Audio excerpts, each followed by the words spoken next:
Have you ever heard of the Thunderbird, a legendary creature, a giant bird with a wingspan rivaling a small airplane? Today, we often dismiss these stories as myths or campfire tales. But what if I told you that over a century ago, these weren't just legends, they were news, real, printed, front-page news. We're diving deep into the dusty archives of 19th century American newspapers, uncovering forgotten reports of monstrous birds that terrorized the skies of the frontier. These aren't just vague mentions, they are detailed, first-hand accounts from a time when the world felt much bigger and much wilder. Let's travel back to the American West, a land of vast untamed wilderness. Settlers, explorers, and cowboys were pushing into territories largely unknown to them. And in this rugged landscape, they encountered things that defied explanation. Imagine picking up your local paper in the 1880s or 90s and reading a headline about a winged monster. These weren't isolated incidents. Reports cropped up from California to Pennsylvania, from Texas to the Dakotas. One of the most famous, or perhaps infamous, accounts comes from the Tombstone Epitaph in Arizona, April 1890. The story detailed how two ranchers had discovered and killed a colossal, lizard-like bird. Its wingspan was described as an unbelievable 160 feet. The creature was said to have smooth skin, no feathers, and wings composed of a thick membrane, like a bat. The ranchers, according to the article, had even taken a photograph of the beast, displaying its immense size by having men stand next to it. The problem: no one has ever been able to find this photograph. This has led many to believe the entire story was a hoax, a piece of sensationalist journalism to sell papers in a competitive market. And that's a fair point. Frontier journalism was notoriously colorful and often played fast and loose with the facts. Tall tales were a form of entertainment, but was every story a fabrication?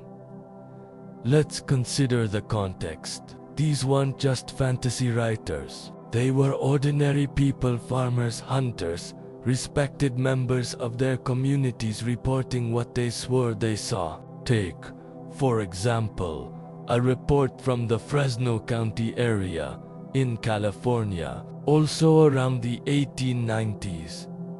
Multiple witnesses, including a justice of the peace, described seeing two enormous condor-like birds. They estimated the wingspan to be at least 20 feet. These weren't described as reptilian monsters, but as gigantic, recognizable birds. The witnesses were so convinced that they organized hunting parties to try and bring one down. What's fascinating is the consistency in some of the descriptions across different reports. Many accounts describe birds far larger than any known species, often dark in color, with formidable beaks and talons. Some witnesses spoke of the terrifying sound the creature's wings made, a deep, booming whoosh that sounded like thunder, which is, of course, where the name Thunderbird originates. In 1891, the Abilene Weekly Reflector in Kansas reported that several cowboys were startled by a massive bird swooping down towards their herd. They described it as being as large as a full-grown eagle, but of a different species. They fired their rifles at it, but the creature flew away, apparently unharmed. The article treats the event not as a monster hunt, but as a genuine, albeit startling, wildlife encounter. So we have to ask, were all these people lying, or could they have been misidentifying known birds? The California condor, for instance, is a massive bird with a wingspan of nearly 10 feet. To an unsuspecting person, especially in poor light or from a distance, could a condor appear even larger? It's possible, but many of these reports insist on sizes that dwarf even the most generous estimates for a condor. Eyewitness testimony is notoriously unreliable, but when multiple independent witnesses describe the same unbelievable thing, it becomes harder to dismiss. We also have to consider the role of the media itself in shaping this legend. A single dramatic report in one newspaper could be picked up by others across the country, with each new telling adding a little more spice, a little more exaggeration. The story from Tombstone is a perfect example. It spread like wildfire, cementing the image of a prehistoric pterodactyl-like creature in the public imagination. This created a feedback loop. The more the papers wrote about Thunderbirds, the more people were primed to interpret any strange sighting in the sky through that lens. A large eagle or a flock of birds seen from a distance could suddenly become the legendary monster everyone was talking about. Newspapers, in their quest for readership, were not just reporting the news.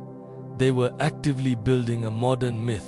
But even if we account for hoaxes and misidentification, some stories remain deeply puzzling. They come from credible sources and are reported with a sincerity that's hard to ignore. For example, some accounts describe these giant birds attempting to carry off livestock, or even, in some terrifying tales, small children. These specific action-based reports are more than just a fleeting glimpse of something large in the sky. So, what are we left with? A collection of fascinating, eerie, and often contradictory stories from a bygone era, where gigantic, unknown birds soaring over the American frontier. Did a species of megafauna, perhaps a type of terathorn believed to have gone extinct thousands of years ago, somehow survive into the 19th century? Or were these sightings a combination of hoaxes, mistaken identity, and the powerful influence of a burgeoning newspaper industry eager for a sensational story? The truth is, we'll likely never know for sure. The infamous photograph from Tombstone remains lost to time, if it ever existed at all.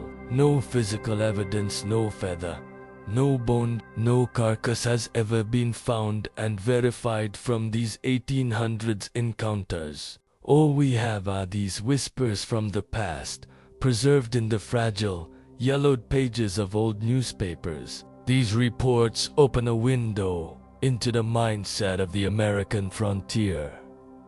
A world where the line between the known and the unknown was still being drawn. They remind us that for our ancestors, the world was a place of profound mystery, where monsters might just be real, and where the next headline could change everything you thought you knew about the skies above. What do you think?